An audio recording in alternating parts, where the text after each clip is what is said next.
இனி சம்பவிக்க போகிறது என்ன? இனிமேல் இந்த உலகத்தில் என்ன சம்பவிக்க போகிறது? இப்போ நடக்கிற காரியத்தை நம்ம பார்க்குறோம். இனிமேல் என்ன நடக்கும் இந்த உலகத்தில்? எல்லாருடைய உள்ளத்தில் ஒரு ஆசை இருக்கும், என் வாழ்க்கையில் இன்னும் என்ன நடக்க போகிறது? எதிர்காலத்தை குறித்து அறிந்து கொள்ள எல்லாருக்குமே ஒரு ஆசை உண்டு இல்லை? எல்லா மனுஷருக்கும் ஒரு ஆசை உண்டு. அதனால தான் அதுக்காக பல விதமான காரியங்கள் உலகத்திலே காணப்படுகிறது.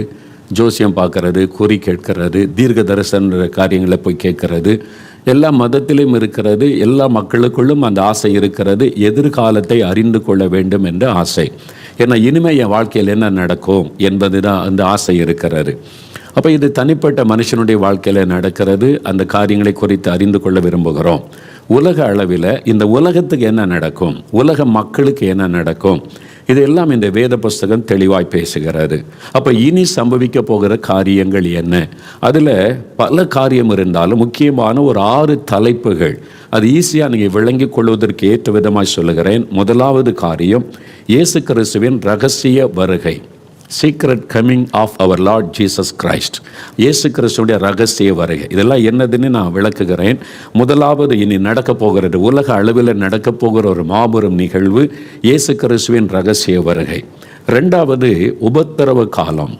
உபத்திரவ காலம், ட்ரிபுலேஷன் பீரியட். அதில் 7 வருஷம் அந்த உபத்திரவ காலம் இருக்கும் என்று வேதம் சொல்லுகிறது. 3.5 வருஷம் உபத்திரவ காலம், அடுத்த 3.5 வருடம் மகா உபத்திரவ காலம்.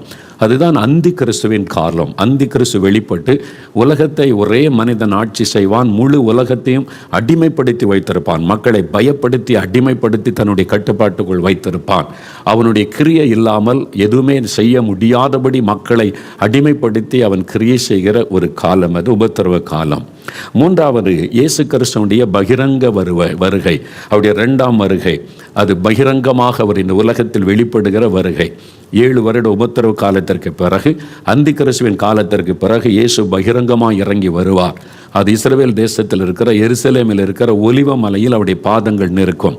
ஏனென்றால் இயேசு மரித்து உயிர்த்தெழுந்த பிறகு 40 நாளளவும் ஜனங்களுக்கு தன்னை வெளிப்படுத்தின இயேசு அந்த மலையில் இருந்து தான் பரலோகத்திற்கு ஏறி போனார். அந்த ஒலிவ மலையிலிருந்து பரலோகத்திற்கு ஒரு மேகம் அவரை எடுத்து கொண்டது. அப்படியே அவர் மேகத்தில் பரலோகத்திற்கு எழுந்தருளி போனார். அப்போ அந்த சீஷர்கள் எல்லாம் வானத்தை அண்ணாந்து பார்த்து கொண்டிருந்த போது அப்போஸ்தலர் நடபடிகள் 1ஆம் அதிகாரம் 10-11 வசனத்தை பாருங்கள். பைபிளில் எழுதியிருக்கிறது. அப்போஸ்தலர் 1ஆம் அதிகாரம் 10-11 வசனம் 9 நான் வாசிக்கிறேன் பாருங்கள். இவைகளை இயேசு சொன்ன பின்பு சீஷர்கள் பார்த்து கொண்டிருக்கையில் உயர எடுத்து கொள்ளப்பட்டார். அவர்கள் கண்களுக்கு மறைவாக ஒரு மேகம் இயேசுவை எடுத்து கொண்டது. அவர் போகிற போது சீஷர்கள் வானத்தை அண்ணாந்து பார்த்து கொண்டிருக்கையில் இதோ வெண்மையான வஸ்திரம் தரித்தவர்கள் 2 பேர் அவர்கள் அருகே நின்று தேவதூதர்கள் ஒரு செய்தி சொல்றாங்க. கலிலேயராகிய மனுஷரே, நீங்கள் ஏன் வானத்தை அண்ணாந்து பார்த்து நிற்கிறீர்கள்? உங்களிடத்தில் நின்று வானத்திற்கு எடுத்துக்கொள்ளப்பட்ட இந்த இயேசுவானவர் எப்படி உங்கள் கண்களுக்கு முன்பாக வானத்துக்கு எழுந்தருளி போனாரோ அப்படியே மறுபடியும் வருவார். இயேசு பல்லவத்துக்கு எடுத்துக்கொள்ளப்பட்ட போதே அந்த செய்தி சொல்லப்பட்டார். அப்படியே மறுபடியும் அவர் வருவார். He will come again. எப்படி மேகங்கள் எடுத்துக்கொண்டது அதே மாதிரி அவர் திரும்ப வருவார். அதுதான் இயேசுடைய பகிரங்க வருகை, 2ஆம் வருகை என்று சொல்லப்படுவது. அதே ஒலிவ மலையில் அவருடைய பாதங்கள் நிற்கும் என்று பைபிளில் வேதத்தில் எழுதப்பட்டிருக்கிறது. அதைத் தொடர்ந்து 4வது நடக்க போகிற காரியம் 1000 வருட அரசாட்சி. இயேசு வந்தபோது என்ன நடக்கும்? சாத்தானுடைய யுத்தம். அவனை கட்டி பாதாளத்தில் ஒரு பகுதியில் ஆண்டவர் அடைத்து போடுவார். 1000 வருஷம் சாத்தானுடைய கிரியைகள் முடக்கப்படும். முழு உலகத்தையும் இயேசு ராஜாவாக இருந்து ஆட்சி செய்வார். அதனால தான் இயேசு ராஜாதி ராஜா, கத்தாதி கத்தா என்று அழைக்கப்படுகிறார். அவர் முழு உலகத்திற்கு ராஜாவாக இருந்து இயேசு ஆளுகை செய்வார். அந்த காலத்தில் தான் சமாதானம், சுபிட்சம், ஆசீர்வாதம் மக்கள் மத்தியில் ஒரு குறைவில்லாத ஒரு சந்தோஷமான நாட்கள் காணப்படும். அது இயேசுடைய அரசாட்சியில் நடைபெறும். மனிதன் அல்ல, மரித்து உயிர்த்தெழுந்த மரணத்தை ஜெயித்த பிசாசின் வல்லமையை முடக்கி போட்டு ஆண்டவர் இயேசு முழு உலகத்தையும் ஆளுகை செய்வார். அது 1000 வருடம் அந்த ஆட்சி நடைபெறும். அந்த சமயத்தில் தீங்கு செய்வார் இருக்க மாட்டாங்க. சிங்கமும் ஆட்டுக்குட்டியும் ஒன்றாக மேயுமாம். சின்ன குழந்தை பாம்பும் புற்றில கைவிட்டு விளையாடும், பாம்பு தீண்டாது. அது மாதிரி மிருகத்தினாலேயோ எந்த ஒரு இது மாதிரி வஸ்துகளினாலேயோ ஆபத்துகள் சம்பவிக்காது. அந்த மாதிரி ஒரு ஆட்சியை இயேசு செய்வார். மக்கள் அந்த நாட்களில் குறைவில்லாமல் சுபிட்சமான வாழ்க்கை வாழுவார்கள். அதுதான் இயேசு செய்கிற 1000 வருஷ அரசாட்சி. அதன் பிறகு நடக்க போகிற சம்பவங்களும் பைபிளில் இருக்கிறது. சாத்தானுக்கும் அங்கு ஆண்டவருக்கு மறுபடியும் யுத்தம் நடைபெற்று நிரந்தரமாய் சாத்தான் நரகத்திலே தள்ளப்படுவான் என்பதாக வெளிப்படுத்தின விசேஷத்தில் சொல்லப்பட்டிருக்கு. அதன் பிறகு 5வதாக உண்டாகிற ஒரு காரியம் இறுதி நியாய தீர்ப்பு, ஃபைனல் ஜட்ஜ்மெண்ட். ஆண்டவர் நியாயாதிபதியாய் அவர் சிங்காசனத்தில் அமர்ந்து எல்லா ஜனங்களும் இயேசுக்கு முன்பாக கூட்டப்பட்டு அவர் நியாயம் விசாரிப்பார். நீதி உள்ள நியாயாதிபதியாக நியாயம் தீர்ப்பார். ஆனால் தான் நான் சொல்றது, ஒரு மனுஷனும் அந்த நியாய தீர்ப்புக்கு தப்ப முடியாது. ஆண்டவருக்கு முன்னால் நின்று தான் ஆக வேண்டும். தப்பு செய்தவங்க, ஊழல் பண்ணவங்க, லஞ்சம் வாங்கினவங்க, தேச துரோகம் பண்ணவங்க, இது மாதிரி ஆண்டவரை வேதனைப்படுத்தினவங்க, இது மாதிரி உள்ள எல்லாரையும் ஆண்டவர் நியாயம் தீர்ப்பார். அது இறுதி நியாய தீர்ப்பு. அந்த சமயத்தில் அந்த நியாய தீர்ப்பில் மனம் திரும்பி ரட்சிக்கப்பட்டு பரிசுத்தமாக வாழ்ந்தவங்க அல்லது மனசாட்சியின்படி குற்றமற்ற ஒரு வாழ்க்கை வாழ்ந்தவங்க தான் ஆண்டவருடைய ஆசீர்வாதத்தில் தேவனுடைய ராஜ்யத்தில் நிலைத்திருக்க முடியும். மற்றவர்கள் அக்னியும் கந்தகம் எறிகிற அக்னி கடலில் தள்ளப்பட்டு போவாங்க. அதன் பிறகு ஆண்டவர் புதிய வானத்தை புதிய பூமியை சிருஷ்டித்து ஒரு புதிய வாழ்க்கை நம்ம எல்லாரதில் நிரந்தரமாய் நித்திய காலமாய் என்றால் அழியாத ஒரு வாழ்வு, ஆண்டவரோடு ஒரு மகிழ்ந்திருக்கிற ஒரு பெரிய வாழ்வை ஆண்டவர் தருவார். அதுதான் இனி சம்பவிக்க போகிற காரியங்கள். இதெல்லாம் எப்படிங்க நம்புறது? நீங்கள் சொல்லலாம் பார்த்தா கதை சொல்கிற மாதிரி இருக்கேன்னா, இதுவரை நடந்ததெல்லாம் பைபிளில் சொன்னது நிறைவேறி இருக்குல்ல. அதான் நான் உங்களுக்கு உதாரணமாக சொன்னேன். உலக சிருஷ்டிப்பு, இஸ்ரவேல் மக்கள் ஒரு ஆளை எடுத்துக்கொள்ளுங்க. அவங்க தேசமே இல்லாதபடி சிதறடிக்கப்பட்டு போவாங்க. ஒருத்தர் இந்த தேசத்தில் இருக்க மாட்டாங்கன்னு அந்த வசனத்தில் ஆண்டவர் சொன்னார். அதன்படி கிபி 70 உபத்திரப்படுத்தப்பட்டு கிபி 100ஆம் வருஷம் வரும்போது ஒரு யூதன் கூட இல்லை. 135 இஸ்ரவேல் என்ற பெயரே இல்லாமல் போச்சுங்க. ஒரு நாட்டினுடைய பெயரே இல்லை. அந்த மக்கள் யாருமே அந்த தேசத்தில் இல்லை. இந்த வசனத்தில் சொல்லப்பட்ட மாதிரியே நடந்தது. ஆனால் மறுபடியும் கடைசி காலத்தில் இந்த தேசம் உருவாகும், இந்த தேசம் மறுபடியும் உண்டாகும்னு பைபிளில் சொல்லப்பட்டது. அதே மாதிரி 1948 கிட்டத்தட்ட 1900 வருஷங்களுக்கு பிறகு மறுபடியும் அந்த தேசம் உருவானது. பைபிளில் சொல்லப்பட்டது அப்படியே நிறைவேறி இருக்கிறது. கடைசி காலத்துக்கு அடையாளம் பூமி அதிர்ச்சி, கொள்ள நோய், இந்த பாதிப்பெல்லாம் வரும் என்று சொல்லப்பட்ட அடையாளங்கள் நம்மை சுற்றில நடைபெற்று கொண்டு இருக்கிறது. இதுவரை நடந்த காரியெல்லாம் பைபிளில் சொல்லப்பட்டபடி அப்படியே நடந்திருக்கிறது. அப்படின்னா இனி நடக்க போகிறதை குறித்தும் இந்த வேதத்தில் சொல்லப்பட்ட காரியங்கள் நிறைவேறும். அதனால தான் நீங்கள் பைபிள் வசனத்தை கவனமாய் பார்க்க வேண்டும். நான் சொல்லுகிற இந்த காரியங்கள் இந்த வாழ்வியல் வேதாகமத்தில் 1836 பக்கத்திலேருந்து நீங்கள் வாசித்தீங்கன்னா அதில் விளக்கமாக எழுதப்பட்டு இருக்கிறது. ஆனால் நான் ஒவ்வொரு பகுதியை தியானித்து உங்களுக்கு எதை சொல்ல வேண்டுமோ ஆவியானவர் சொன்ன காரியத்தை உங்களுக்கு விளக்கி சொல்ல நான் விரும்புகிறேன். முதலாவது நடக்க போகிற காரியம் இயேசுவின் ரகசிய வருகை. இனி நடக்க போகிற காரியம் இயேசு கிறிஸ்துவுடைய secret coming of Jesus Christ. அது என்னங்க ரகசிய வருகைன்னு சொல்கிறீங்க அப்படின்னு நீங்கள் சொல்கிறீங்களா? யாரும் எதிர்பாராத நேரத்தில் இயேசு வருவார். அதான் ரகசிய வருகை. ரகசியம்னா என்ன? எதிர்பாராமல் நடந்தது. இது ரகசியம், அப்படியே வந்துட்டாங்க, நான் எதிர்பார்க்கவே இல்லை. அப்போ இயேசுடைய 2ஆம் வருகை, அந்த ரகசிய வருகை என்பது யாரும் எதிர்பாராத நேரத்தில் இயேசு வருவார். அதுதான் 1 தெசலோனிக்கேயர் 5ஆம் அதிகாரம் 2ஆம் வசனம் பாருங்க. 1 தெசலோனிக்கேயர் பைபிளில் புதிய ஏற்பாட்டில் 282ஆம் பக்கம் 5ஆம் அதிகாரம் 2ஆம் வசனம் பாருங்க. இரவிலே திருடன் வருகிற விதமாய் கர்த்தருடைய நாள் வருமென்று நீங்கள் நன்றாய் அறிந்திருக்கிறீர்கள். இயேசுடைய நாள், அவருடைய வருகை நாள் எப்படி இருக்குமா? இரவிலே திருடன் வருகிற விதமாய் இருக்குமா? அப்போ இயேசு கிறிஸ்து வருவது, இப்போ திருடன் உங்கள் வீட்டுக்கு திருட வர்றான்னு வைங்க, ஃபோன் பண்ணி சொல்லிட்டு வருவான், 2 மணிக்கு உங்கள் வீட்டுக்கு திருட வர்றேன், அவ்வளோதான். 3 மணிக்கு திருட வர்றேன், நீங்கள் ஆயத்தம் பாருங்க அப்படி சொல்லிட்டு வருவான். இல்லை, எந்த டைமில் வருவான்னு தெரியாது. நீங்கள் அயர்ந்த நித்திரையில் இருக்கும்போது வந்து திருடிட்டு போயிடுவான். அப்போ அது ரகசியம். ஒரு திருடன் திருட வருவார், வீட்டுக்கு வருவார். அது உதாரணத்துக்கு சொல்லப்பட்டிருக்கு. அதே விதமாக இயேசு திரும்ப வரும்போது யாருக்குமே தெரியாது. அவர் ரகசியமாய் அது வைக்கப்பட்டிருக்கிறது. யாரும் எதிர்பாராத வேளையில் வருவார். அதனால தான் அது ரகசிய வருகை என்று அழைக்கப்படுகிறது. வெளிப்படுத்தின விசேஷம் 16ஆம் அதிகாரம் 15ஆம் வசனத்தில் பாருங்க. வெளிப்படுத்தின விசேஷம் 16ஆம் அதிகாரம் 15ஆம் வசனம் பாருங்க. 348வது பக்கம் புதிய ஏற்பாட்டில். இதோ திருடனை போல வருகிறேன், தன் மானம் காக்கப்படத்தக்கதாக நிர்வாணமாய் நடவாதபடிக்கு விழித்து கொண்டு தன் வஸ்திரங்களை காத்து கொள்ளுகிறவன் பாக்கியவான். ஆண்டவரே திருடனை போல வருகிறேன். அதுக்கு என்ன அர்த்தம்? ரகசியமாக வர்றேன். அப்போ திருட தானே வர்றாரு, ஏசு திருடனா திருட தான் வர்றாரு. ஒரு திருடன் வந்து அவங்க வீட்டில் வந்தால் எதை திருடிட்டு போவான்னு நினைக்கிறீங்க?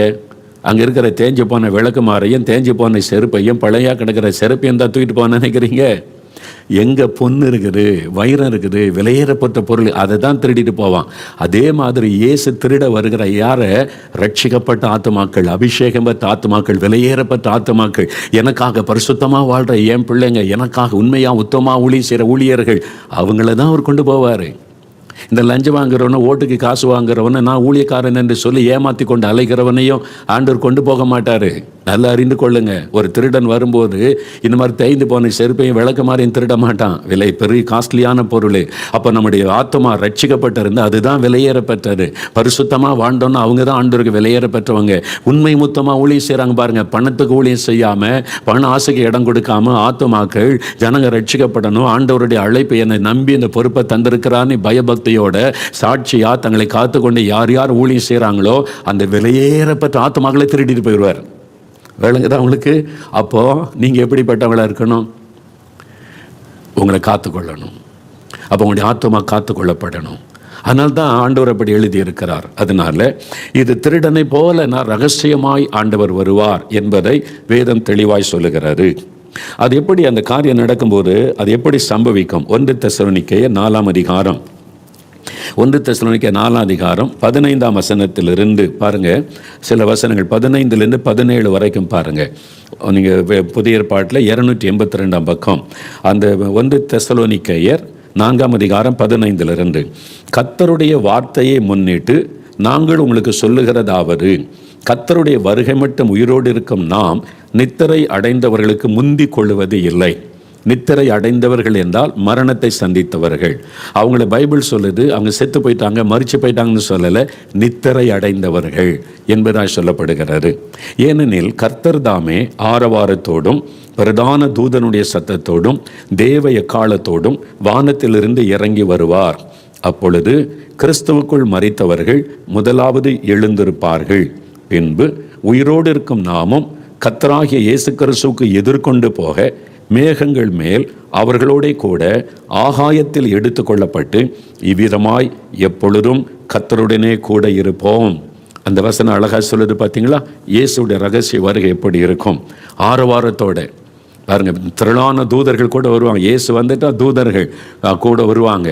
பிரதான தூதனுடைய சத்தம், பிரதான தூதன் மிகாவேல் தூதன், கேப்ரியல் தூதன், அவங்கெல்லாம் இயேசுவோடு கூட வருவாங்க. ராஜா வர்றாருன்னா அவர் கூட இந்த படை வரும்ல. அப்படி பரலோகத்தில் ஒரு பெரிய சேனை இருக்கிறாரு.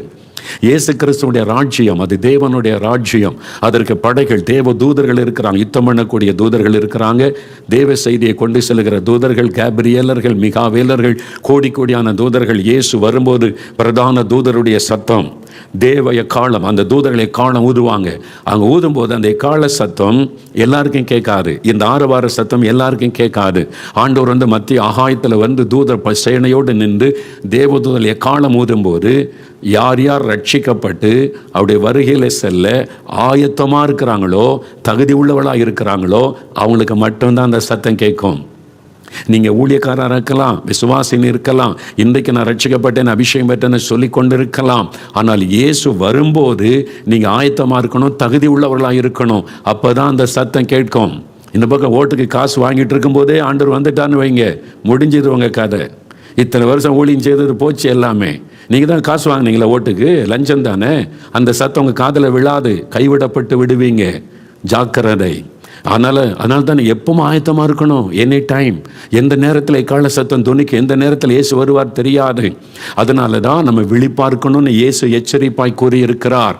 ஆண்டோடைய பிள்ளைகள் இதுக்கெல்லாம் எப்படி ஆயத்தப்படணுன்றதெல்லாம் நான் உங்களுக்கு சொல்லித்தரேன். பைபிள் என்ன சொல்லுது, வசனம் சொல்கிறத நம்ம தியானிப்போம். இப்போ என்ன நடக்குது பார்த்தீங்களா? இயேசு வரும்போது இனி அதுதான் அடுத்து சம்பவிக்க போகிறது. அவர் வரும்போது தூதர்கள், திரளான தூதர்களோடு வருவார், பிரதான தூதருடைய சத்தத்தோடு வருவார். அவங்க வானத்தில் நின்று எக்காலம் ஊதுவாங்க தேவதூதர்கள். அந்த சத்தம் யார் யார் தகுதியாக இருக்கிறாங்களோ, வருகைக்கு ஆயத்தமாக இருக்கிறாங்களோ அவங்க காதில் மட்டும்தான் கேட்கும். அவங்க தான் எடுத்துக்கொள்ளப்படுவார்கள். நல்லா அறிந்து கொள்ளுங்க. அப்போ அப்படி இயேசு வரும்போது மத்திய ஆகாயத்தில் நின்று தன்னுடைய சேனையோடு அவர் இருக்கும்போது என்ன நடக்குன்னா 2 காரியம். முதலாவது நடக்க போகிற காரியம் இந்த 1 தெசலோனிக்கேயர் 4ஆம் அதிகாரம் 16ஆம் வசனத்தை கவனிங்க. கர்த்தர் தாமே ஆரவாரத்தோடும் பிரதான தூதனுடைய சத்தத்தோடும் தேவ எக்காலத்தோடும் வானத்திலிருந்து இறங்கி வருவார். அப்பொழுது கிறிஸ்துவுக்குள் மரித்தவர்கள் முதலாவது எழுந்திருப்பார்கள். முதல்ல என்ன நடக்கும்? இயேசு பரலோகத்தில் பிதாவின் வலது பார்சத்தில் வீட்டிருக்கிற இயேசு திரளான தூதர்களோட பிரதான தூதர்களோட தேவ எக்காலத்தை ஊதுகிற தூதர்களோட வந்து மத்திய ஆகாயத்தில் இயேசு நிற்பார். அப்போ யாருடைய கண்ணுக்கு அவர் தெரிய மாட்டார். மத்திய ஆகாயத்தில் அவர் நிற்பார். அப்போ எக்கால சத்தம் அவங்க தூதர்கள் அவங்க ஊதும்போது முதலாவது நடக்கிற காரியம் வேற கிறிஸ்துவுக்குள் மரித்தவர்கள் முதலாவது எழுந்திருப்பார்கள். இப்போ நம்ம அடக்கம் பண்ணப்பட்டிருக்கால கிறிஸ்துவுக்குள் மரித்து அவங்க தான் முதல்ல எழும்புவாங்க. எழும்பி அவங்க இயேசு கிறிஸ்துக்கு பக்கத்தில் போய் மத்திய ஆகாயத்தில் அவரை சந்திப்பாங்க. இதுதான் வசனம் சொல்லுகிற காரியம். அதனால தான் ஒருவர் இயேசுக்குள்ள மரித்தால் அந்த விசுவாசத்தோடு தான் நாம் அடக்கம் செய்கிறோம். நல்லா அறிந்து கொள்ளுங்க. அடக்கம் பண்ணும்போது சரீரத்தை தான் நாம் அடக்கம் பண்ணுகிறோம். மனிதன் 3 பகுதிகளை உடையவன். வேதம் அதை தெளிவாய் சொல்லுகிறதை நீங்கள் பார்க்கணும். 1 தெசலோனிக்கேயர் 5ஆம் அதிகாரம் 23ஆம் வசனம் பாருங்க. 283ஆம் பக்கத்தில் 23வது வசனம் பாருங்க. சமாதானத்தின் தேவன் தாமே உங்களை முற்றிலும் பரிசுத்தமாக்குவாராக. உங்கள் ஆவி ஆத்மா சரீரம் முழுவதும் நம்முடைய கர்த்தராகிய இயேசு கிறிஸ்து வரும்போது, இயேசு கிறிஸ்து அப்படி மத்தியாகத்தில் வரும்போது உங்கள் ஆவி ஆத்மா சரீரம் முழுவதும் குற்றமற்றதா இருக்கும்படி காக்கப்படுவதாக. அப்ப யார் காதல் எக்காலம் துணிக்கும், யார் ரகசிய வருகளை எடுத்துக்கொள்ளப்படுவாங்க? ஆவி ஆத்மா சரீரம் 3ம் குற்றமற்றவர்களாய் காணப்படுகிறவர்கள். வசனம் தெளிவாய் சொல்லுகிறது. நல்லா அறிந்து கொள்ளுங்க.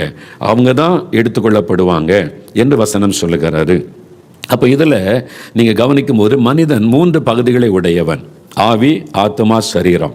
இல்லை, சரீரம் தான் நம்ம கண்ணில் தெரியும். ஒரு ஆளை பார்க்கும்போது சரீரம். அவங்களுக்குள்ள 2 காரியம் இருக்குது. ஒன்று ஆவி, மனிதனுடைய ஆவி. ஒரு ஆள் செத்து போயிட்டான்னு ஆவி போயிட்டுருங்க, அந்த ஆள் அவ்வளோதான் செத்து போயிட்டான்னு ஆவி போயிட்டுன்னு அர்த்தம். உயிர் போயிட்டு, அதை உயிர்ன்னு சொல்லுகிறோம். அது ஆவி. உள்ளுக்குள்ளே ஆவிக்குரிய மனிதன் ஆவி போயிட்டு ஆவி தன்னை தந்தை தேவனிடத்தில் போய்விடும். அப்போ சரீரம் செயல்படாது. இனி அந்த சரீரத்தில் பிரயோஜனம் இல்லை, அதை அடக்கம் தான் செய்ய வேண்டும். மனிதனுக்குள்ள இன்னொன்று இருக்கிறது ஆத்மா, சோல். அதான் விலையேற பெற்றது. இந்த ஆத்மாவும் கண்ணுக்கு தெரியாது, ஆவியும் கண்ணுக்கு தெரியாது. இந்த ஆத்மா தான் தேவனோடு நம்மை தொடர்பு கொள்ள வைக்கிறது. மனிதனை ஆண்டவர் மண்ணினாலே உருவாக்கினார். ஆதியாகமம் 1ஆம் அதிகாரம் 2ஆம் அதிகாரத்திலே வாசிக்கும் போது பூமியின் மண்ணினாலே தேவன் மனிதனை உருவாக்கி அவனுடைய நாசியிலே ஜீவ சுவாசத்தை ஊதினார். அவன் ஜீவ ஆத்மாவானான் என்று எழுதப்பட்டிருக்கிறது. அப்போ மனிதனுக்கு மட்டும்தான் ஆத்மா உண்டு. மிருகங்களுக்கோ பறவைகளுக்கோ வேற எதுக்கும் ஆத்மா கிடையாது. மனிதனுக்கு மட்டும்தான் ஆத்மா உண்டு. மனிதன் மட்டும்தான் தேவனோடு உறவாட முடியும், தேவனோடு ஐக்கிய முடியும், தேவன் கொடுக்கிற சமாதானத்தை, அந்த ரட்சிப்பின் சந்தோஷம் மகிழ்ச்சியை உணர முடியும். தன் ஆத்மாவில் ஆண்டவர் தன்னோடு இருப்பதை உணர்ந்து களி கூற முடியும். இது மனிதனுக்கு மட்டும்தான். அதனால தான் மனிதன் மிருகமா பறவையா பிறப்பான் என்பதெல்லாம் தவறான ஒரு நம்பிக்கைகள். என்றால் மனிதனுக்கு ஈக்குவலா எதையும் சொல்ல முடியாது. சிருஷ்டிப்புகளுக்கெல்லாம் சிகரமாக மனிதனை தேவன் சிருஷ்டித்தார். எல்லாத்தையும் வார்த்தையில மிருகங்கள் உண்டாக கடவுது, இந்த சூரியன் உண்டாக கடவுது, சந்திரன், எல்லாத்தையும் வார்த்தையினாலே சிருஷ்டித்த ஆண்டவர் மனிதன் உண்டாக கடவுதுன்னு சொல்லவில்லை. தன் கையினாலே அவனை உருவாக்கி அவனுக்குள்ளே ஜீவ ஆத்மாவை கொடுத்தார். அப்ப அந்த ஆத்மா என்று உள்ள இருக்கிறது. அதுதான் தெய்வீக சமாதானத்தை உணரும். ரட்சிக்கப்படும் போது பாவ மன்னிப்பை பெறும்போது அந்த ஆத்மா தான் தேவ பிரசன்னத்தை உணர்ந்து பாவ மன்னிப்பின் சந்தோஷத்தை உணரும். பாவம் செய்யும் போது அந்த ஆத்மாவிலே வாதிப்பு உண்டாகும். குற்ற மனசாட்சின்னு சொல்றாங்க, அது ஆத்மாவிலே உண்டாவது. அந்த ஆத்மாவிலே குற்ற உணர்வு வந்துட்டா நிம்மதியா இருக்க முடியாது. அதனால இந்த மனிதனுக்குள்ள இருக்கிற 2 ஆவி ஆத்மா, சரீரம் வெளியிலே பார்ப்பாரு. ஆவி தன்னை தந்தை தேவனிடத்தில் போயிடும். ஆத்மா என்பது உள்ளான ஒரு மனிதன். அப்ப அந்த ஆவியும் ஆத்மாவும் தேவனிடத்தில் போய்விடுகிறது. அது ஒரு மகிமையின் சரீரமாய் காணப்படும். ஒரு மனிதன் ஆவி அந்த ஆத்மாவை இணைந்து தேவனுக்கு முன்னாலே போகும்போது ஒரு மகிமையின் சரீரத்தோடு குளோரியஸ் ஒரு பாடி அவனுக்குள்ளே காணப்படும். அவனுடைய சரீரம் மாத்திரம் அடக்கம் செய்யப்படுகிறது. நாம விதைக்கிறோம் என்று சொல்லுகிறோம். நம்ம என்ன பைபிள்ல தான் அதை பற்றி எழுதப்பட்டு இருக்கிறது. மனிதன் ஆவி ஆத்மா சரீரம். ஆவி ஆத்மாவும் ஆண்டவரிடத்தில் போயிடும், சரீரம் புதைக்கப்படும். இப்போ இயேசு வரும்போது பாருங்க, 1 தெசலோனிக்கேயர் 4ஆம் அதிகாரம் 14ஆம் வசனம், இயேசுவானவர் மரித்து பின்பு எழுந்திருந்தார் என்று விசுவாசிக்கிறோமே. அப்படியே இயேசுவுக்குள் நித்திரை அடைந்தவர்களையும் தேவன் அவரோட கூட கொண்டு வருவார். இதான் நடக்கிற விஷயம். வசனத்தை நல்ல கவனிங்க. இயேசு மரித்து அதன் பிறகு 3ஆம் நாள் உயிர்த்தெழுந்தார். அவருடைய சரீரம் கல்லறைக்குள்ளே அடக்கம் செய்யப்பட்டது. 3வது நாள் உயிர்த்தெழுந்தார் என்பதாக நாம் பார்க்கிறோம். அதனால இயேசுவுக்குள் நித்திரை அடைந்தவர்களையும் தேவன் அவரோட கூட கொண்டு வருவார். அப்ப நாம் இந்த உலகத்தில் உயிரோடு இருக்கிற நாம் இயேசுவை சந்திக்கிறதுக்கு முன்னால கிறிஸ்துவுக்குள் மரித்தவர்கள் முதலாவது எழுந்து விடுவாங்க. அவங்க இயேசுவோடு கூட அங்கே இருப்பாங்க மத்திய ஆகாயத்தில் என்பதாக வேதம் தெளிவாய் நமக்கு சொல்லுகிறது. அப்ப இயேசுக்குள் மரித்தவங்க தான் இயேசுவோடு கூட திரும்ப வர முடியும். குடிகாரனா மரிச்சிங்கன்னா, லஞ்சம் வாங்கினவனா மரிச்சிங்கன்னா, ஒரு விபச்சாரக்காரனா மரிச்சிங்கன்னா, ஒரு நீங்க துன்மார்க்கனா மரிச்சிங்கன்னா, சபையில் அரசியல் பண்ணி ஊழல் பண்ணி ஏமாற்றி பணத்துக்காக ஆண்டோட நாம தூஷிக்கப்படும்படியா நடந்து செத்து போனீங்கன்னா வருகையில் எழும்ப மாட்டீங்க. கல்லறையில் வேணால் எழுதப்பட்டிருக்கும், இவர் நல்ல போராட்டத்தை போராடினன் ஓட்டத்தை முடித்தேன். நீ சபையில் பண்ண அரசியலும் சபையில் பண்ண அயோக்கியத்தனமும் சபை பணத்தை கொள்ளை அடிச்சதையும் சுயநலத்துக்காக இயேசுவுக்கு அவமானத்தை கொண்டு வரும்படி நீ அரசியல் பண்ணி நடந்து கொண்டதையும் தேவன் மறந்து விடுவார் நினைக்கிறீங்களா? ஜாக்கிரதை. மரணத்திற்கு பிறகு உள்ள ஒரு மகிமையான வாழ்க்கைக்கு இழந்து போவீங்க. இன்னைக்கு தெரியாதவங்களுக்கு பைபிள் வசனம் தெளிவாய் சொல்லுகிறதை அறிந்து கொள்ளுங்க. நீங்கள் ஊழியக்காரர்கள் அபிஷேகம் பெற்றர்கள் அந்நிய பாஷை பேசலாம், நல்லது. அந்த அனுபவம் தேவை. கனியோடு வாழணும். பண ஆசை இல்லாதவங்களா வாழணும். சும்மா ஓட்டுக்காக கை நீட்டுறதும் காசு வாங்குறதும் போலியான வேஷம் போட்டுக்கொண்டு ஊழியமே செய்யாமல் பாஸ்டர் என்று சொல்லுவதும் சபையே இல்லாமல் பிஷப் என்று சொல்லிக்கொண்டு ஏமாற்றுக்காரர்கள் ஒருவரும் பரலோக ராஜ்யத்தில் பிரவேசிப்பது இல்லை. கல்லறைக்குள்ளே தான் இருக்கணும், அவ்வளோதான், முடிஞ்சது வாழ்க்கை. அப்புறம் நரகத்தின் அக்கினி தான். வசனம் தெளிவாக. அதனால தான் நாம் ரொம்ப கவனமாக இருக்கணும். இந்த உலக வாழ்க்கை கொஞ்ச நாட்கள் தான், ஆனால் மறுமையான வாழ்க்கை தான் நிரந்தரமானது என்று வேதம் சொல்லுகிறது. அதனால் கிறிஸ்துவுக்குள் நித்திரை அடைந்தவர்கள், இயேசுக்குள்ளே வாழ்ந்து சாட்சியாய் வாழ்ந்து ஓட்டத்தை முடித்தவங்க தான் இயேசுடைய ரகசிய வருகையில் முதலாவது உயிரோடு கூட எழுந்திருப்பார்கள் என்று வசனம் சொல்லுகிறது. அதனால தான் இயேசு சொல்லுகிறார் யோவான் 11:25 என்னை விசுவாசிக்கிறவன் மரித்தாலும் பிழைப்பான். அதனால தான் இயேசு என்னை விசுவாசிக்கிறவன், இயேசுவை விசுவாசித்து அவருக்கு பிரியமாய் வாழ்கிறவர்கள். இயேசுவுக்குள் ஒரு ஆள் மரிச்சிட்டாலும் அவன் உயிரோடு இருக்கிறான். இருக்கிற இடம் வேற. இதுவரை உலகத்தில் இருந்தாங்க, இப்போ பரலோகத்தில் இருக்கிறாங்க. அவ்வளோது, அட்ரஸ் வேற. இதுவரை உலகத்தில் இருந்தாங்க, இப்போ அவங்க உயிரோடு இருக்கிறாங்க. அவங்களுடைய ஆவியும் ஆத்மாவும் ஒரு மகிமையடைந்த ஒரு சரீரத்தோட பரலோகத்தில் ஆண்டவரோடு இருக்கிறாங்க. அதனால தான் உயிரோடு மரித்தாலும் பிழைப்பான் என்று ஆண்டவர் சொல்லுகிறார். அதனால தான் வெளிப்படுத்தின விசேஷம் 14ஆம் அதிகாரம் 13ஆம் வசனம் பாருங்க. வெளிப்படுத்தின விசேஷம் 14ஆம் அதிகாரம் 13வது வசனம் பைபிளை திருப்பிக் கொள்ளுங்க. வெளிப்படுத்தின விசேஷம் புதிய ஏற்பாட்டில் 346வது பக்கம் பாருங்க. 13வது வசனம். பின்பு பரலோகத்திலிருந்து ஒரு சத்தம் உண்டாக கேட்டேன். யோவான் என்கிற இந்த அப்போஸ்தலன் கடைசி காலத்தில் நடக்க போகிற சம்பவங்களை ஆண்டவர் அவருக்கு தரிசனமாய் காண்பித்து வெளிப்படுத்தி அதை எழுதி வைத்திருக்கிறார். ரொம்ப கூர்ந்து நீங்கள் வாசித்தா தான் அதனுடைய அர்த்தங்களை விளங்கி கொள்ள முடியும். எனக்கு ரொம்ப முழுசால நிறைய வாசித்திருக்கிறேன். எனக்கு புரியாத நிறைய காரியம் இருக்கிறது. நான் மற்ற ஊழியக்காரங்கிட்ட கேட்டு தெரிந்து கொள்ளுவேன். சிலர்லாம் 2ஆம் வருகை பற்றி ரொம்ப ஆழமாய் அவங்க தெளிவாக சொல்லுவாங்க. நான் மேலோட்டமாய் நீங்கள் அறிந்து கொள்ள வேண்டிய அவசியமான காரியத்தை மட்டும் உங்களுக்கு சொல்லுகிறேன். ரொம்ப டீப்பாலாம் எனக்கு சொல்ல தெரியாது. நான் சுவிசேஷகன். ஆனாலும் இந்த வருகை அடுத்து நடக்க போகிற காரியத்தை பைபிள்லேருந்து மேலோட்டமாக நீங்கள் அறிந்து கொள்ள வேண்டிய முக்கியமானதை மாத்திரம் உங்களுக்கு சொல்லுகிறேன். சரியா? நான் சில டீப்பான இதனுடைய காரியத்தை சாம் ஜெபத்தர் 2 தான் கேட்பேன். அவங்க நிறைய விளக்கி சொல்லுவாங்க. சில நல்ல பைபிள் டீச்சர்ஸ் இருக்கிறாங்க, அதுக்குன்னு அழைக்கப்பட்டவங்க. அவங்க பார்த்தீங்கன்னா ஒவ்வொன்றுக்கு ரொம்ப அழகாக அதனுடைய விளக்கங்களை எல்லாம் சொல்லுவாங்க, அறிந்து கொள்ள முடியும். வின்சென்ட் செல்வகுமார் தேவனுடைய தீர்க்கதரிசி, அவங்க வெளிப்படுத்தின விசேஷத்தை சொன்னால் நான் ரொம்ப இன்ட்ரெஸ்டிங்காக கேட்டுக்கிட்டே இருப்பேன். ரொம்ப ஆழமான காரியத்தை ஒவ்வொரு வசனத்துக்கு அர்த்தத்தை அவங்க விளக்கி சொல்லுவாங்க. அதனால் வரும் நாட்களில் அவங்கள வச்சு கொஞ்சம் பேச வைக்கலாம், என்ன நடக்க போகிறது என்று இன்னும் தெளிவாக அவங்களுக்கு சொல்லி தருவாங்க.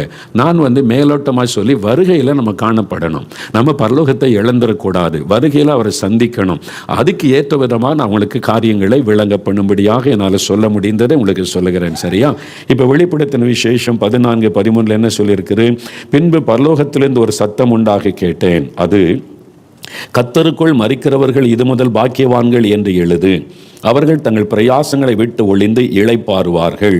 அவருடைய கிரியைகள் அவர்களோட கூட போகும். ஆவியானவரும் ஆம் என்று திருவளம் பற்றுகிறார் என்று சொல்லிற்று. பார்த்தீங்களா, ஆண்டவர் என்ன கர்த்தருக்குள் மரிக்கிறவர்கள், கர்த்தராகிய இயேசு கிறிஸ்துவுக்குள் அவரை ஏற்றுக்கொண்டு பரிசுத்தமாய் வாழ்ந்து அவர் மரிக்கும் போது அவருக்குள் மரிக்கிறவர்கள் பாக்கியவான்கள். அவங்க இப்போ பரலோகத்தில் இளைப்பாறுகிறார்கள். இந்த உலகத்தில் இருக்க வரைக்கும் பாடுகள், உபத்திரவங்கள், வேலைகள் செஞ்சுக்கிட்டே இருக்கணும், இளைப்பாறுதல் கிடையாது. ஆனால் அந்த பரலோகத்துக்கு போன பிறகு இளைப்பாறுதல். இது வரைக்கும் நீங்கள் நல்ல கிரியைகளை செய்தீங்க, எனக்கு ஊழியம் செய்தீங்க, என் பிள்ளைகளே எனக்காக பாடுபட்டீங்க, எனக்கு சாட்சியாக வாழ்ந்தீங்க, என்னை மகிமைப்படுத்தினீங்க, இனிமேல் என் சமூகத்தில் இளைப்பாறுவார்கள். அவர்களுடைய கிரியைகள், அவங்க செய்கிற காரியம், ஊழியம் செய்தது, சுவிசேஷ அறிவித்தது, இயேசுவை மகிமைப்படுத்தினது, அவருடைய நாமத்தை பிரசாபப்படுத்தினது, தான தர்மம் பண்ணினது, அந்த கிரியைகள் எல்லாம் அவளோடு கூட போகும், சாட்சியிடும். இவங்க இந்த பூமியில் சாட்சியாக வாழ்ந்தாங்க, நற்கிரியைகள் செய்தாங்க, இவங்க மூலமாக இயேசு மகிமைப்பட்டார், இவங்க ஊழியம் செய்தாங்க, இவங்க 4 பேருக்கு இயேசுவை அறிவித்தாங்க, பிரதான கட்டளை நிறைவேற்றினாங்க. இப்படியெல்லாம் அவங்க செய்கிற கிரியைகள் பரலோகத்தில் சொல்லப்படும். அப்போ ஒன்றுமே செய்யாட்டா யோசித்து பாருங்கள், நீங்கள் எந்த மூஞ்சோட பரலோகத்தில் போய் இயேசுவை சந்திக்க முடியும்? யோசிச்சு பாருங்கள். அதனால தான் ஒரு பாட்டு பாடுவோம்ல சிஎஸ் சர்ச்சில், ஆத்மா ஒன்றும் ரட்சிக்காமல் வெட்கத்தோடே ஆண்டவா வெறுங்கையோடு உம்மை கண்டு கொள்ளலாகுமோ. அந்த அர்த்தத்தை தெரிஞ்சு பாடுறீங்களா? யோசித்து பாருங்கள். வெறுங்கையோடு ஆண்டவருக்கு முன்னால் போய் நிற்பீங்களா? ஆத்துமாதாயம் பண்ணீங்களா? சுவிசேஷம் அறிவிச்சிங்களா? எத்தனை பேருக்கு இயேசுவை சொன்னீங்க? மற்றவங்களுக்காக ஜெபம் பண்ணினீங்களா? தேசத்துக்காக திறப்பில் நின்று அழுது ஜெபம் பண்ணினீங்களா? இதெல்லாம் நம்முடைய கிரியைகள். தேவன் அதை பார்க்குறார். இவங்க தேசத்துக்காக ஜெபிக்கிறாங்க, தேசத்துக்காக அழுகிறாங்க, மற்றவருடைய ரட்சிப்புக்காக ஜெபிக்கிறாங்க, இவங்க சுவிசேஷம் அறிவிக்கிறாங்க, ஏழைகளுக்கு உதவி செய்கிறாங்க, சாட்சியாக இருக்கிறாங்க. தேவன் அந்த கிரியைகள் தான் கூட போகும். நீங்கள் என்ன ஊழியம் செய்துட்டோம், கடைசியில் பணத்தில் விழுந்துட்டீங்க, உங்களுடைய பரிசுத்தத்தை காத்துக்கொள்ளாமல் விழுந்துட்டீங்க, பரிதாபம். அதனால உலகத்தில் மக்களை ஏமாத்திடலாம், அவர் பரிசுத்தமுள்ள தேவன், அவரை ஏமாற்ற முடியாது. அதனால தான் நம்ம கவனமாக இருக்கணும். நம்ம இந்த உலக வாழ்க்கையிலேயே பரிசுத்தமாக வாழணும், உண்மையுள்ள ஒரு வாழ்க்கை வாழணும், ஜாக்கிரதையாக இருக்கணும்னு சொல்லப்படுவதனுடைய காரியம். கர்த்தருக்குள் இயேசுக்குள்ளே மரித்தவங்க தான், அவருக்குள்ள பரிசுத்தத்தோடு மரித்தவங்க அப்போ எழுந்திருப்பாங்க.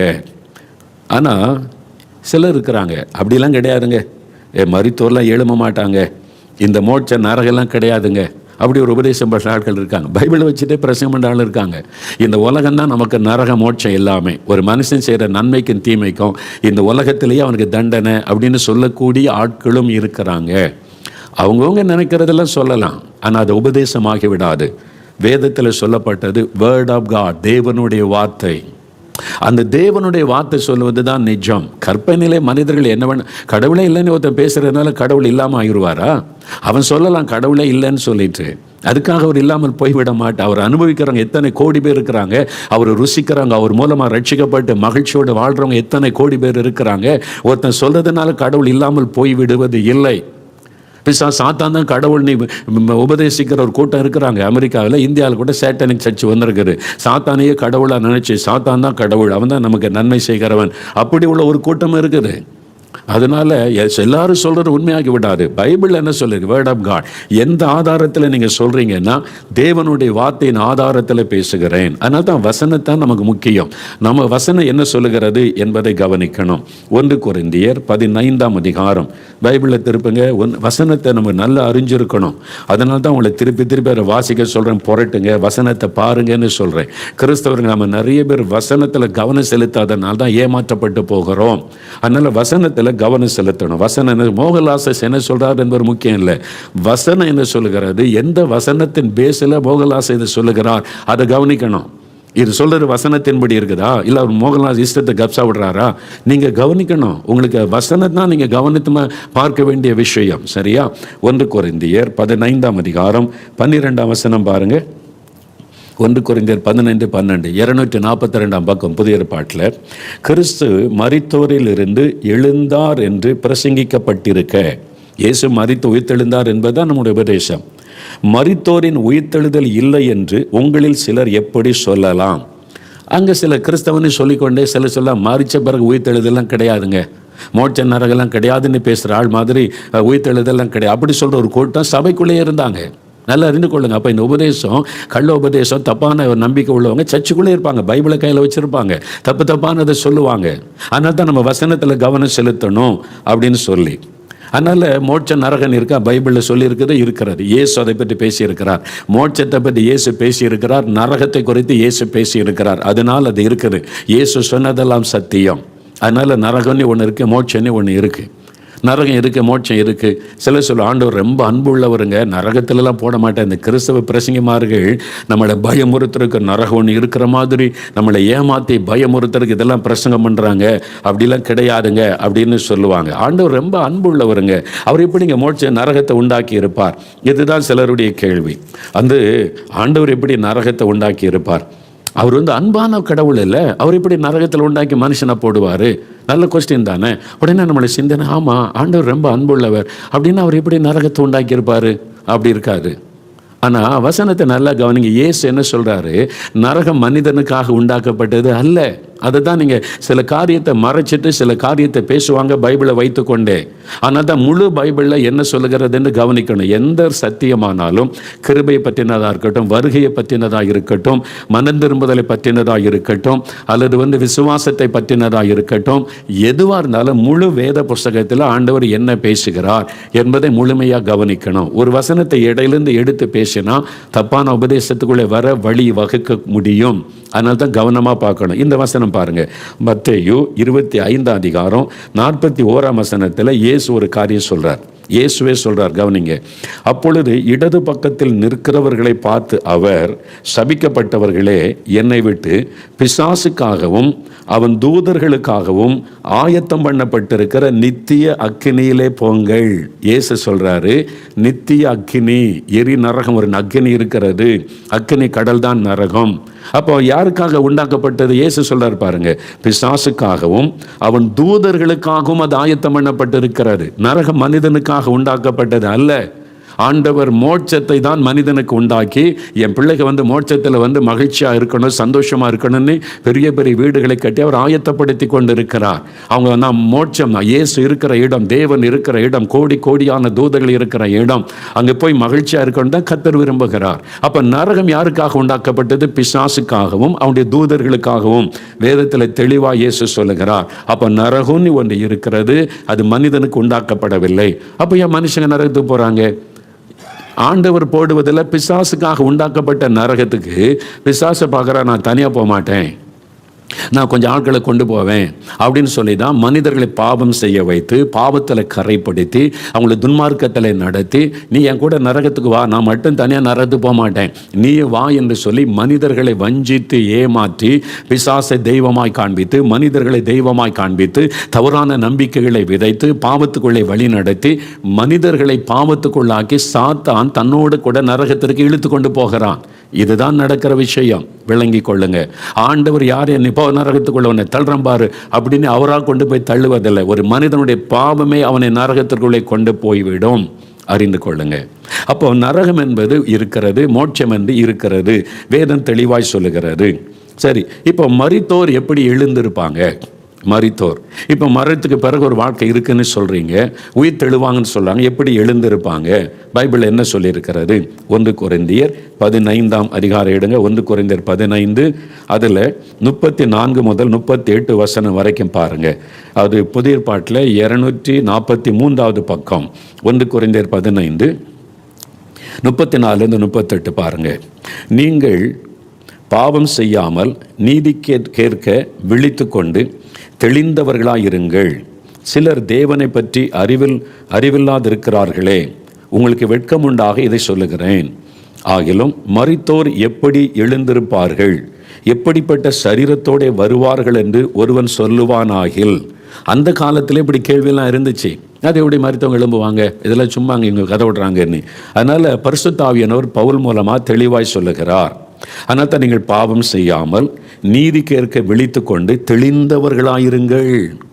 வசனம் சொல்லதை கவனிங்க, தெளிந்தவர்களாயிருங்க சொல்லிட்டு, மரித்தோர் எப்படி எழுந்திருப்பார்கள், எப்படிப்பட்ட சரீரத்தோടെ வருவார்கள் என்று ஒருவன் சொல்லுவானாகில், புத்தியீனனே, நீ விதைக்கிற விதை செத்தால் ஒழிய உயிர்க்க மாட்டாதே. நீ விதைக்கிற போது இனி உண்டாகும் மேனியை விதையாமல் கோதுமை அல்லது மற்றொரு தானியத்தினுடைய வெறும் விதையையே விதைக்கிறாய்.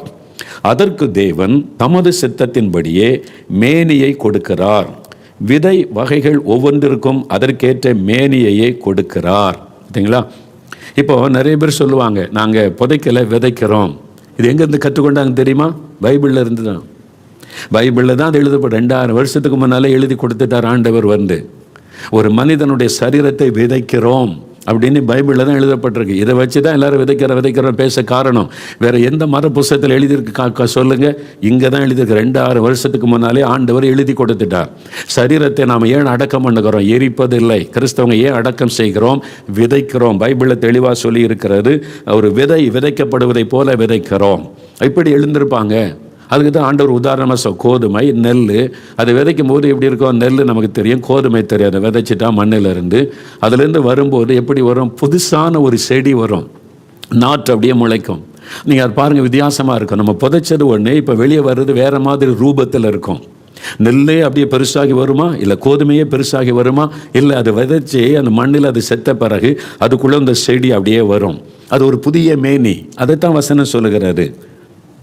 புத்தியனே, நீ விதைக்கிற விதை செத்தால் ஒழிய உயிர்க்க மாட்டாதே.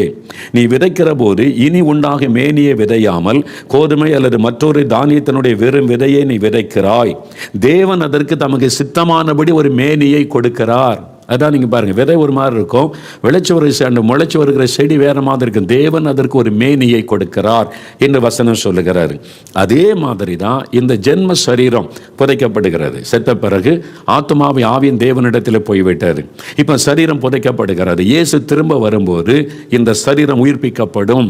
ஒரு புதிய ஒரு சரீரமாய் அது உயிர்ப்பிக்கப்படும். அதைத்தான் வேத வசனம் சொல்லுகிறது.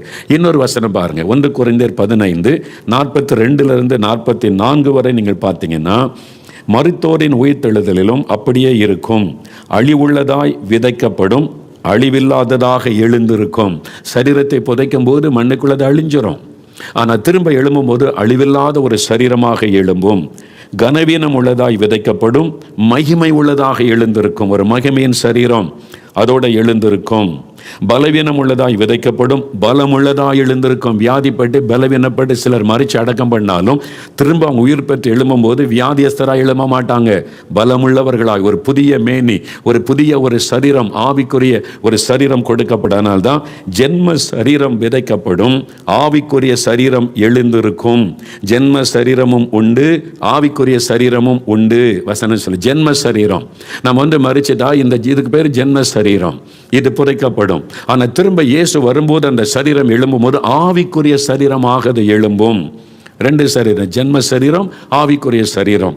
அதனால அடக்கத்தின் போது நம்ம விதைக்கிறோம், திரும்ப அது எழும்பும் போது ஒரு ஆவிக்குரிய சரீரமாக அது எழும்பும் என்பதாக வேதம் சொல்லுகிறது. இயேசு வரும்போது நடக்கிற காரியம் அதுதான். ஒரு மறுரூபமாக்கப்பட்ட சரீரத்தோடு கூட அது எழுந்திருக்கும் என்பதாக பார்க்கிறோம். இப்போ இயேசு உயிர்த்தெழுந்தார். மரித்து 3ஆம் நாள் உயிர்த்தெழுந்த உடனே ஒரு மறுரூபமாக்கப்பட்ட சரீரம், இயேசு கிறிஸ்து மகிமை பொருந்தின மறுரூபமாக்கப்பட்ட சரீரத்தோடு உயிர்த்தெழுந்தார். அதனால தான் யோவான் 20 அதிகாரத்தில் உயிர்த்தெழுந்த இயேசுவை மகதலேனா மரியாள் பார்த்தபோது அடையாளம் தெரியல. இயேசுவை நல்லா தெரிந்தவள், இது இயேசு தான், அவளுக்கு அடையாளம் தெரியவில்லை. அவள் ஒரு மகிமையின் சரீரத்தோடு இயேசு இருக்கிறார். ஆனால் அவருடைய குரலை கேட்கிறார். அவள் மரியாளேன்னு கூப்பிட்ட உடனே, ஐயோ, ஒரு தகப்பனை போல பாசமா இயேசுதானே என்னை இப்படி அழைப்பார். அந்த குரலை கேட்டவன அவள் கண்டுபிடித்து விட்டாள், இது இயேசு, ரபூனி, பிரபுவே என்று சொல்லுகிறாள். ஏன்னா ஒரு மகிமையின் சரீரத்தோடு அவர் உயிர்த்தெழுந்தார். முதல்ல மனிதனாய் உலாவின பொழுது அந்த சரீரமுள்ளவராய் இருந்தாலும் அவர் மரித்து உயிர்த்தெழுந்த பிறகு ஒரு மகிமையின் சரீரம், ஒரு மறுரூபமாக்கப்பட்ட ஒரு சரீரம். அதுதான் மறுரூபமாக்கப்பட்ட ஆவிக்குரிய சரீரம். இதைத்தான் 1 கொரிந்தியர் 15 வாசிக்கிறோம். ஜென்ம சரீரம் புதைக்கப்பட்டு இயேசு வரும்போது எக்காலம் துணிக்கும் போது இயேசுக்குள் மரித்தவர்கள் ஒரு மறுரூபமாக்கப்பட்ட மகிமையின் சரீரத்தோடு உயிரோடு கூட எழுந்திருப்பார்கள். இதைத்தான் நாம் அறிந்து கொள்ளணும். அப்போ இந்த 1 தெசலோனிக்கேயர் மறுபடியும் பாருங்க, 4ஆம் அதிகாரத்துக்கு வரும்போது 16ஆம் வசனத்தில் கிறிஸ்துவுக்குள் மரித்தவர்கள் முதலாவது எழுந்திருப்பாங்க. இப்போ இயேசு மத்தியாகத்தில் நிற்பார். ஏராளமான தூதர்கள் அங்கே எக்காலம் துணிக்கும் போது முதலாவது மரித்தவர்கள், கல்லறைக்குள் அடக்கம் பண்ணப்பட்டவர்கள் அவங்க சரீரம் அங்கே இல்லை, வெறும் எலும்பு கூட தான் இருக்கும். ஆனால் ஒரு மகிமை உள்ள சரீரத்தோடு திரும்ப எழும்புவாங்க. கிறிஸ்துவுக்குள் மரித்தவர்கள் முதலாவது எழுந்திருப்பாங்க. அவங்க எழுந்து அவங்களுடைய ஆவிக்குரிய சரீரம் பரலோகத்தில் ஆண்டவரோடு இருக்கிறது. இந்த சரீரம் அந்த ஆவி ஆத்மாவோடு இணைந்து ஒரு மகிமையான சரீரத்தோட, மறுரூபமாக்கப்பட்ட சரீரத்தோட அவங்க இயேசுவோடு கூட இருப்பாங்க. ரெண்டாவது என்ன நடக்கும்? 17ஆம் வசனம் பாருங்க, 1 தெசலோனிக்கேயர் 5:4-17. பின்பு முதலாவது நடக்கிறது, கிறிஸ்துவுக்குள் மரித்தவங்க தான் எழுந்து முதலாவது இயேசுவை சந்திப்பாங்க. இப்போ ஒரு மறுரூபமாக்கப்பட்ட மகிமையின் சரீரத்தோடு அவங்க இருப்பாங்க. பின்பு உயிரோடு இருக்கும் நாமும், இப்போ நம்ம இயேசு வரும்போது நம்ம உயிரோடு இருக்கிறேன்னு வைங்க. இப்போ இயேசு கிறிஸ்து வரும்போது நம்ம உயிரோடு இருக்கிறோம், ரட்சிக்கப்பட்டிருக்கிறோம், அபிஷேகம் இருக்கோம், இயேசுக்காக வாழ்ந்து கொண்டு இருக்கிறோம், வருகைக்கு ஆயத்தமாக இருக்கோம்னா, ரெண்டாவது அந்த எக்கால சத்தம் நம்முடைய காதில் கேட்கும். முதல்ல கல்லறைக்குள்ள இருக்கிற அவங்க எழும்புவாங்க மகிமையின் சரீரமாக. ரெண்டாவது உயிரோடு இருக்கிற நம்முடைய காதல எக்காலம் சத்தம் கேட்கும். ரட்சிக்கப்படாதவங்க காதல அந்த சத்தம் கேட்காது. ஆயத்தம் இல்லாம பாவத்தில் வாழ்றவங்க காதல அந்த சத்தம் துணிக்காது, எக்கால சத்தம் கேட்காது. லஞ்சம் வாங்குறவன், ஊழல் பண்றவன், துன்மார்க்கம் பண்றவங்க காதல அந்த சத்தம் கேட்காது. யார் யார் தங்களை ஒப்பு கொடுத்து ஆண்டவருக்கு இந்த பரிசுத்தமாக வாழ்ந்து ஆயத்தமா இருக்கிறாங்களோ அவங்க காதல தான் எக்கால சத்தம் கேட்கும்.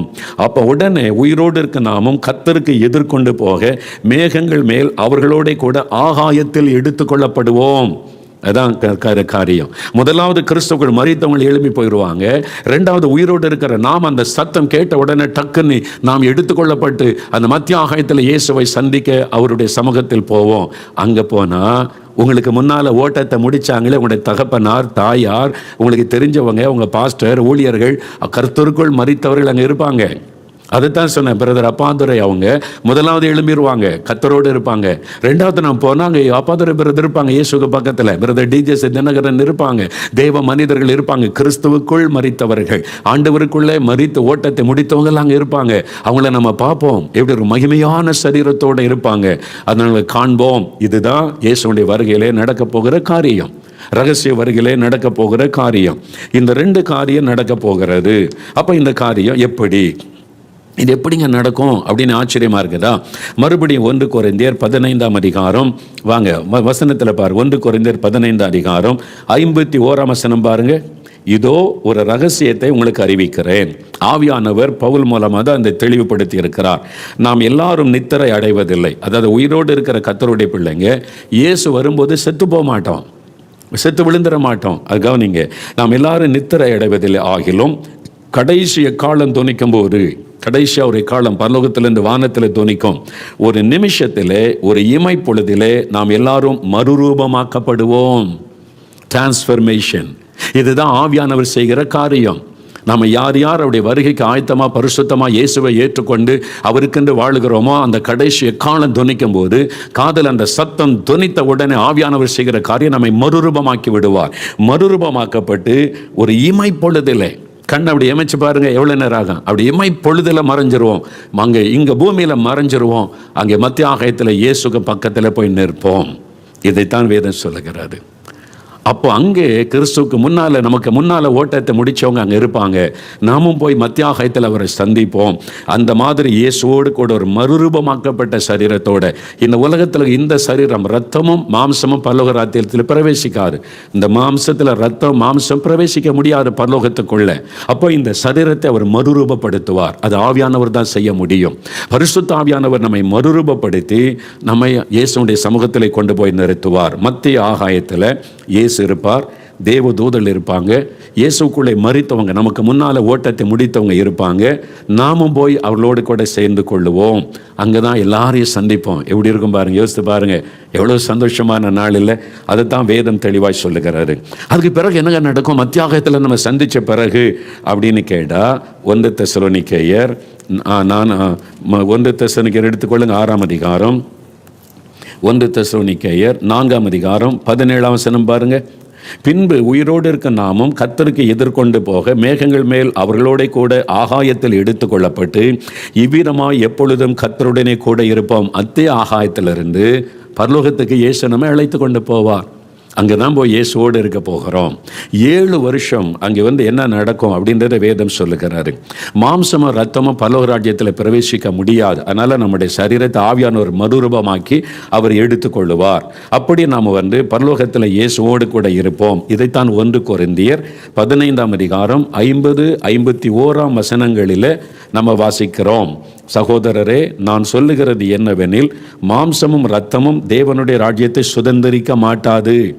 இந்த மாம்சமும் இரத்தமுடைய அந்த சரீரத்தோடு பரலோகத்தில் போக முடியாது. அழிவுள்ளது அழியாமையை சுதந்திரிப்பது இல்லை. இதோ ஒரு ரகசியத்தை உங்களுக்கு அறிவிக்கிறேன். நாம் எல்லாரும் நித்திரை அடைவதில்லை. ஆகிலும் கடைசி காலம் துணிக்கும் போது ஒரு நிமிஷத்திலே, ஒரு இமை பொழுதிலே நாம் எல்லாரும் மறுரூபமாக்கப்படுவோம். மறுரூபமாக்கப்பட்டு நாம் ஆண்டவருடைய சமூகத்திலே போவோம். 49வது வசனம் பாருங்க. மேலும் மண்ணானவனுடைய சாயலை நாம் அணிந்திருக்கிறதை போல வானவருடைய சாயலையும் அணிந்து கொள்ளுவோம். அதாவது தேவனுடைய சாயலை ஆண்டவர் நமக்கு தருவார். அந்த ஆவியானவர் அந்த சாயலை நமக்கு கொடுத்து தேவ சாயலோடு நம்ம பரலோக ராஜ்யத்தில் பிரவேசிப்போம். அப்போ பரலோகம் தான் நமக்கு நிரந்தரமான வீடு. யோவான் 14ஆம் அதிகாரத்தில் இயேசு சொல்லுகிறார், நான் போய் உங்களுக்காக ஒரு ஸ்தலத்தை ஆயத்தம் பண்ணின பின்பு நான் இருக்கிற இடத்தில் நீங்களும் இருக்கும்படி நான் மறுபடியும் உங்களை என்னிடத்தில் சேர்த்துக் கொள்ளுவேன். யோவான் 13:4ஆம் அதிகாரம் 2-3 வசனத்தில் இயேசு சொல்றாரு, பரலோகத்தில் உங்களுக்கு ஸ்தலத்தை இப்போ இயேசு பரலோகத்திலே நமக்காக ஒரு ஸ்தலம், வீட்டை ஆயத்தப்படுத்துகிறார். கர்த்தர் கட்டுற வீடு எப்படி இருக்கும்? பரலோகத்தில் பிரம்மாண்டமான வீடு. நம்ம கோடிக்கணக்கான பேர் பரலோக ராஜ்யத்துக்குள்ளே பிரவேசித்து அங்கே போய் நாம் இருக்க போகிறோம். இயேசுவோடு என்றென்றைக்கும் இருக்கும்படியாக தேவன் நம்மை பரலோகத்திற்கு கொண்டு செல்லுவார் என்பதா. 7 வருடங்கள் பரலோகத்தில் இயேசுவோடு அங்கே இருப்போம். அங்கே அந்த 7 வருஷம் என்ன நடக்கும்? வெளிப்படுத்தின விசேஷம் 19ஆம் அதிகாரம் 7-9 வசனங்களை நீங்கள் வாசித்தால் ஆட்டுக்குட்டியானவரின் கல்யாண விருந்து என்று சொல்லப்படுகிறது. 7ஆம் வசனத்தில் வெளிப்படுத்தல் 19:7 நாம் சந்தோஷப்பட்டு களி கூர்ந்து அவருக்கு துதி செலுத்த கடவோம், ஆட்டுக்குட்டியானவருடைய கல்யாணம் வந்தது என்பதாய் வேதத்தில் பார்க்கிறோம். 9ஆம் வசனத்திலும் ஆட்டுக்குட்டியானவரின் கல்யாண விருந்துக்கு அழைக்கப்பட்டவர்கள் பாக்கியவான்கள். இயேசு மணவாளன், நாம் எல்லாரும் மணவாட்டிகள் என்று குறிக்கப்பட்டிருக்கிறது வேதத்தில். அவர் மணவாளனாய் வருவார், மணவாட்டி. அப்போ நம்ம 2 பேரும் சந்தித்த பரலோகத்துக்கு போகும்போது சபை தான் மணவாட்டி. அப்போ சபை என்று சொல்லும்போது குறிப்பிட்ட பெயர் உள்ள சபையாக அங்கே போக மாட்டோம். இன்னைக்கு இந்த உலகத்தில் பலவிதமான பெயர் பலகைகளை வைத்து இந்த சபை அந்த சபை அந்த சபைன்னு இருந்தாலும் ஒரு சபையில் இருக்கிற அத்தனை பேரும் பரலோகத்துக்கு போயிட முடியாது. யார் ஆயத்தமாக இருக்கிறாங்களோ, தகுதியாக இருக்கிறாங்களோ, வருகைக்கு தங்களை ஆயத்தப்படுத்தி கொண்டு அவங்க தான் நான் இந்த சபையில் இருக்கனால பரலோகத்துக்கு போயிடுவேன்னு சொல்லவே முடியாது. அறிந்து கொள்ளுங்க. கத்தோலிக்க சபையில் இருந்து கூட ரட்சிக்கப்பட்டு அபிஷேகம் பெற்று வசனத்தின்படி வாழ்றவங்க வந்துடுவாங்க. சிஎஸ்ஐ சபை எந்த சபையாக இருந்தாலும், அது அசம்பிளிஸ் ஆஃப் காட் சபை, மார்நாதா சபை, இசிஏ துறை சபை, எந்த சபையில் இருந்தாலும் ரட்சிக்கப்பட்டு அபிஷேகம் பெற்று வசனத்தின்படி தங்களை பரிசுத்தமாய் காத்து கொண்டு வாழ்றாங்களே, அவங்க எல்லாம் பரலோகத்தில் சேருவாங்க. பாருங்க, அதுதான் யூனிவர்சல் சர்ச், அதுதான் சபை. யூனிவர்சல் சர்ச், ஒரே சபை. அங்கதான் பரலோகத்தில் சேர்றவங்க, அந்த சபை தான் மணவாட்டி. அவங்க தான் பரலோகத்துக்குள்ளே இப்போ கடந்து போவாங்க, இயேசுவோடு இருப்பாங்க. 7 வருஷம் அங்கே ஒரு பெரிய ஒரு விருந்து ஆண்டவர் செய்வார். நம்மை கழிகூற பண்ணுவார், நம்மை சந்தோஷப்படுத்துவார். எனக்காக வாழ்ந்தீங்க, தியாகம் பண்ணினீங்க, உலகத்தால் கரைபடாதபடி காத்து கொண்டீங்க, எனக்கு ஊழியம் செய்தீங்க, நிந்தைகள் அவமானங்கள் பாடுகள் மத்தியிலும் எனக்கு ஊழியம் செய்தீங்க, என் ராஜ்யத்தை கட்டினீங்க, வாங்க என் பிதாவினால் ஆசீர்வதிக்கப்பட்டவில்லை என்று 7 வருஷம் ஒரு கல்யாண விருந்து, பெரிய விருந்து, சந்தோஷமான காலம். அங்கே விருந்து நடக்கிற அதே சமயம் இங்கே பூமியில் 7 வருஷம் அந்தி கிறிஸ்துவின் ஆட்சி, கொடூரமான ஆட்சி நடக்கும். வாதித்து விடுவான், ஜனங்களை அடிமைப்படுத்தி சிறுமைப்படுத்தி சித்திரவதைப்படுத்தி விடுவான். அதை குறித்து அடுத்த வாரத்தில் நம்ம தியானிக்க போகிறோம். இதெல்லாம் வேதத்தில் எழுதப்பட்ட சத்தியம். இதெல்லாம் நம்ம அறிந்து விசுவாசிக்கிறதுனால தான் பாடுகள், நிந்தைகள், நெருக்கங்கள், உபத்திரவங்கள், யார் என்ன பேசினாலும் என்ன திட்டினாலும் மகிழ்ச்சியோடு ஊழியம் செய்ய காரணம், ஒரு நாள் வரும், என் எஜமானன் வருவார், என் மணவாளன் வருவார், எக்காலம் துணிக்கும், நான் இயேசுவை போய் சந்திப்பேன். அந்த நாளில் எல்லா பாடுகளை மறந்து களி கூறுவோம். நீங்கள் ஆயத்தமாக இருக்கணும், குட்டி பிள்ளைகள் கூட ஆயத்தமாக இருக்கணும், வாலிபர்கள் ஆயத்தமாக இருக்கணும், ஊழியர்கள் ஆயத்தமாக இருக்கணும். நீங்கள் ஏமாந்து போயிடாதங்க, வசனத்தின்படி வாழ அர்ப்பணித்துக் கொள்ளுங்க, உங்களை ஒப்பு கொடுங்க. ஜெபிக்கலாமா? எல்லாம் எளிமை நில்லுங்க. ஒரு 2 நிமிடம் கருத்தா ஜெபிக்கலாம். எழும்பின இந்த ஆண்டவரே, உம்முடைய ரகசிய வருகை வரும்போது, மணவாளனாய் நீர் வரும்போது நான் மணவாட்டியா உம்மை சந்திக்கணும். நான் மத்திய ஆகாயத்தில் உம்மை சந்திக்கணும். அதுக்கு என்னை ஆயத்தப்படுத்தும், பரிசுத்தப்படுத்தும். அதற்கு ஒரு அபிஷேகம் வேணும். ஆவியானவர் தான் உங்களை ஆயத்தப்படுத்த முடியும். உம்முடைய ஆவியினாலே நிரப்பும், அபிஷேகத்தினால் நிரப்பும். ஆவியானவர் என்னை வழிநடத்தும், ஆவியானவர் என்னை பரிசுத்தத்தில் நடத்தும். ஜோமனுங்க கரம் உயர்த்தி, ஆண்டவரே நான் கைவிடப்பட்டு விடக்கூடாது, உம்முடைய வருகையில் காணப்படணும், மணவாளனை நான் சந்திக்கணும், இயேசுவை மணவாளனாய் மத்திய ஆகாயத்தில் சந்திக்கணும். என்னை தகுதிப்படுத்துங்க, ஆயத்தப்படுத்துங்க, என் பாவத்தை மன்னிங்க, பரிசுத்தமாய் வாழ கிருபை கொடுங்க. ஆவியானவரை என்னை நிரப்புங்க. கேளுங்க கேளுங்க கேளுங்க. இன்றைக்கு அந்த ஆவியானவர் உங்களை நிரப்பட்டும், அபிஷேகம் நிரப்பட்டும், அக்னி உங்க மேல இறங்கட்டும். அந்த ஆவியானவர் தான் வருகைக்கு ஆயத்தப்படுத்துகிறவன். கேளுங்க கேளுங்க, தாகத்தோட கேளுங்க. இப்ப கரம் உயர்த்தி ஜெபிங்க. ஆண்டவரே, நான் அந்த நாள்ல உம்முடைய வருகையில காணப்படணும், மத்திய ஆகாயத்தில் வந்து நாம சந்திக்கணும். அதற்கு அபிஷேகத்தினாலே நிரப்புங்க, ஆவியினாலே நிரப்புங்க. கள்ள உபதேசத்துக்கு விலக்கி என்னை காத்துக்கொள்ளுங்க, சாத்தானுடைய தந்திரங்களுக்கு விலக்கை காத்துக்கொள்ளுங்க. வசனத்தின்படி வாழ கிருபை கொடுங்க. ஆண்டவரே, கேளுங்க கேளுங்க. தகப்பனே, யார் யார் கரம் வைத்து ஜெபிக்கிறாங்களோ உம்முடைய பிள்ளைகளுக்காக ஜெபிக்கிறேன். உம்முடைய வருகைக்கு ஆயத்தப்பட ஆண்டவரே, மத்திய ஆகாயத்தில் சந்திக்க, மணவாளனை சந்திக்கிற மணவாட்டியாய் ஆயத்தப்பட யார் யார் ஜெபிக்கிறார்களோ ஒவ்வொருவரையும் ஆவியானவர் நிரப்புவீராக. அபிஷேகம் அவர் மேல இறங்குவதாக. பரிசுத்தப்படுத்துகிற ஆவியானவர், ஆயத்தப்படுத்துகிற ஆவியானவர் ஒவ்வொருவரையும் நிரப்பட்டும், நிரப்பட்டும், பரிசுத்தப்படுத்தட்டும். ஆவியினாலே நிரப்பி பரிசுத்தப்படுத்தி வருகைக்கு ஆயத்தப்படுத்துவீராக. மணவாளனை சந்திக்கிற மணவாட்டியாக ஆயத்தப்படுத்துவீராக. ஒவ்வொருவரையும் தொடுகிறதற்காய், நிரப்புகிறதற்காய் நன்றி. எப்போதும் பரிசுத்தாவினால் நிறைந்திருக்க, பரிசுத்த சிந்தையோடு இருக்க, வருகை குறித்த சிந்தையோடு வாழ கிருபை தாரும், கிருபை தாரும்.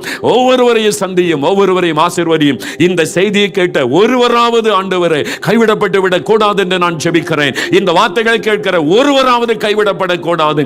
அத்தனை பேரையும் நான் மத்திய ஆகாயத்தில் பார்க்கணும், சந்திக்கணும் ஆண்டவரே. அதற்காக நான் ஜெபிக்கிறேன். நீர் அப்படி செய்கிற அன்பிற்காய் ஸ்தோத்திரம், ஸ்தோத்திரம், ஸ்தோத்திரம். இயேசு கிறிஸ்துவின் நாமத்தில் ஜெபிக்கிறோம் பிதாவே. ஆமேன், ஆமேன். என் ஆத்துமாவே கர்த்தரை ஸ்தோத்திரி, என் முழு உள்ளமே அவருடைய பரிசுத்தமுள்ள நாமத்தை ஸ்தோத்திரி. என் ஆத்துமாவே கர்த்தரை ஸ்தோத்திரி, அவர் செய்த சகல உபகாரங்களை மறவாதே. ஆமேன், ஆமேன்.